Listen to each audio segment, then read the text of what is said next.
सध्या मी रोज शेळ्यांना खुराकामध्ये काय देतोय ते तुमच्या समोरच मी दाखवून देणार आहे आजच्या व्हिडिओमध्ये. तर बघा, आता ही आहे मक्का.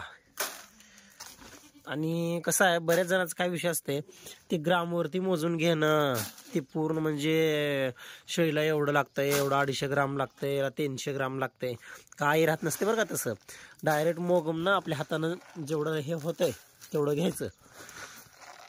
शेळीच्या राशीनुसार, शेळीच्या वेतानुसार. शेळीचं वेत जर 5,000 वेत झालेली असतील तर थोडासा खुराकावर भर द्यायचा. तर पाठी वगैरे असतील तर थोडं कमी द्यायचा.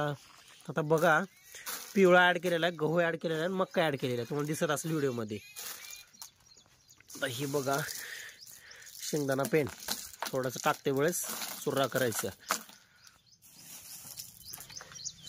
आणि शेळीपालनामध्ये कधीच शेळीपालन चारा असो किंवा खुराक असो ते मोजमाप करून ते झोकून वगैरे तसं अजिबात चालत नाही. त्याला मोघममध्ये चालू द्यावं लागत असते, तर शेळीपालनामध्ये काय तर होऊ शकते. नाहीतर उगच म्हणजे बऱ्याच जणांचा काय विषय असते, पूर्ण कॅल्क्युलेशनवरती सगळं एवढं लागतंय दिवसाला. तर बघा, अशा प्रकारे आपण खुराक बनवलेला. आता ह्याच्यामध्ये काय ॲड करायचं, ॲग्रीवन फूडचं मिनरल मिक्सचर. हे बघा,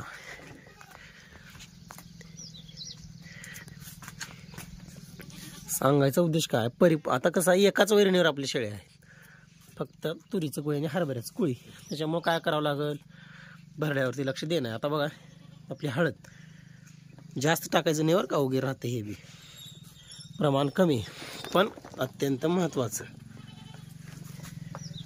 त्याच्यामुळं काय होते, शेळी आजारी पडत नाही. आता बघा, अवकाळी पाऊस वगैरे पडला तर माणसांच्या सुद्धा दवाखान्यामध्ये जास्त प्रमाणामध्ये गर्दी असते पावसाळ्याच्या सुरुवातीला. का? कारण अचानक वातावरणात बदल होत असतो. त्याच्यामुळं शेळीच्या शरीरातील रोगप्रतिकारशक्ती वाढवण्यासाठी टाकायचं हळद.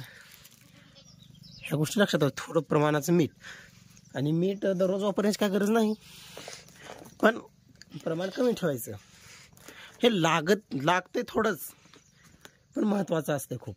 आणि हे आपली बडीशोप हिमालयाचं 32 पावडर, हे आठवड्यातून 2दा-3दा वापरायचं. याला चारा जर कडवा कुटी करायला जर चारा असेल तर त्या चाऱ्यावरती मारायचं हे.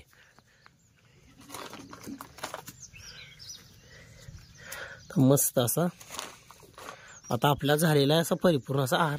बस एवढंच आहे. आता हे एका जागेत मिक्स वगैरे करून ठेवू शकतो, पण आपले हे जाळे खाली दबल म्हणून असं केलेलं नाही आपण. तर ठीक आहे, आता हे जे आहे हे सर्व आपण शेळ्यांना ठेवायचं. शेळ्या मस्त अशा खाऊन घेणार आता, कारण बघा आता. आणि हे खाल्ल्याच्या नंतर शेळ्या बाहेर सोडायचं आपण.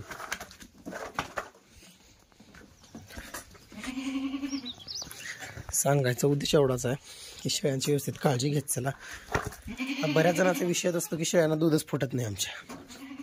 हे बघा, असं जर नियोजन केलं ना तर सर्व गोष्टी व्यवस्थित होत असतात.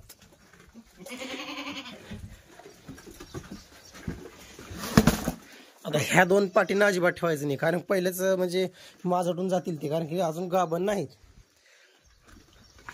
त्याच्यामुळे होतंय का, पहिलं ठेवत होतो आपण, पण आता नाही, गाभ केल्याशिवाय नाही. कारण की जनावर थोडंसं खराब झालं की होऊन जाते सगळ्या गोष्टी व्यवस्थित. बघा, हे असं खुराक खात आहे ती शेळी. बघा तिकडं 2 पिल्लं, बोकड, शेळी मस्त असा खुराक खाणार. आणि आता ह्या परिसरामध्ये आपण शेळ्या बाहेर सोडणार लगेच. सगळीकडं पावसाळा आता आलेला आहे, गवत वगैरे नवीन तणकट उगवलं आले, तुम्हाला दिसत असेल व्हिडिओमध्ये काय दिसत नसेल, पण थोडं ग्रीनरी दिसत आहे बघा तिकडं. तर ठीक आहे, रेबल स्टार फार्मला सबस्क्राईब करून घ्या, व्हिडिओला लाईक करत चला, शेअर करत चला.